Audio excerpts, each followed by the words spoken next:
क्या आपके जीवन में समस्याएं हैं? कृपया पढ़ें और सुनें। एक व्यक्ति बहुत दिनों से तनावग्रस्त चल रहा था, जिसके कारण वह काफी चिड़चिड़ा तथा क्रोध में रहने लगा था।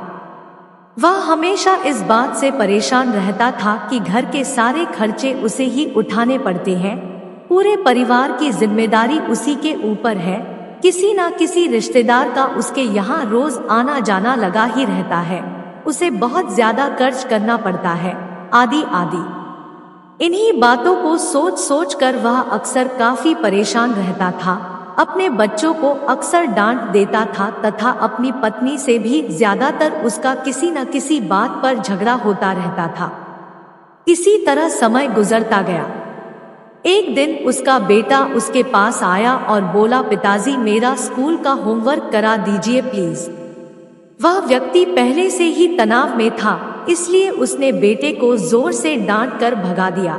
लेकिन जब थोड़ी देर बाद उसका गुस्सा शांत हुआ तो वह बेटे के पास गया। उसने देखा कि बेटा गहरी नींद में सोया हुआ है और उसके हाथ में उसके होमवर्क की कॉपी है। उसने धीरे से कॉपी लेकर जैसे ही नीचे रखनी चाहिए, उसकी नजर होमवर्क के टाइटल पर पड़ी। होमवर्क का टाइटल था वे चीजें जो हमें शुरू में अच्छी नहीं लगती, लेकिन बाद में वे अच्छी ही होती है। इस टाइटल पर बच्चे को एक पैराग्राफ लिखना था जो उसने लिख लिया था। उत्सुकतावश उसने बच्चे का लिखा पढ़ना शुरू किया। बच्चे ने लिखा था कि मैं अपने फाइनल एग्जाम को बहुत धन्यवाद देता हूँ, क्योंकि शुरू में तो ये बिल्कुल अच्छे नहीं लगते, लेकिन इनके बाद स्कूल की छुट्टियां पड़ जाती है। मैं खराब स्वाद वाली कड़वी दवाइयों को बहुत धन्यवाद देता हूँ, क्योंकि शुरू में तो ये कड़वी लगती है, लेकिन ये मुझे बीमारी से ठीक करती है। मैं सुबह सुबह जगाने वाली उस अलार्म घड़ी को बहुत धन्यवाद देता हूँ, जो मुझे हर सुबह बताती है कि मैं जीवित हूँ।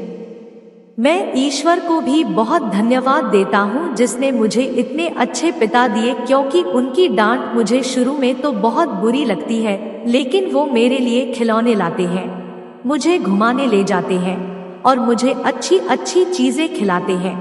और मुझे इस बात की खुशी है कि मेरे पास पिता है, क्योंकि मेरे दोस्त राजू के तो पिता इस दुनिया में ही नहीं है।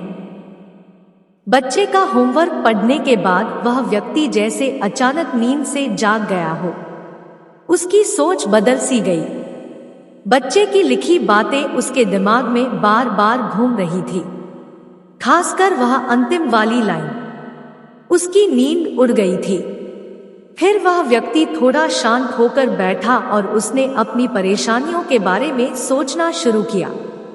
मुझे घर के सारे खर्चे उठाने पड़ते हैं, इसका मतलब है कि मेरे पास घर है और ईश्वर की कृपा से मैं उन लोगों से बेहतर स्थिति में हूँ जिनके पास घर नहीं है। मुझे पूरे परिवार की जिम्मेदारी उठानी पड़ती है, इसका मतलब है कि मेरा परिवार है, पत्नी, बच्चे हैं, और ईश्वर की कृपा से मैं उन लोगों से ज्यादा खुशनसीब हूँ जिनके पास परिवार नहीं है और वो दुनिया में बिल्कुल अकेले हैं। मेरे यहाँ कोई ना कोई मित्र या रिश्तेदार आता जाता रहता है, इसका मतलब है कि मेरी एक सामाजिक हैसियत है और मेरे पास मेरे सुख दुख में साथ देने वाले लोग हैं।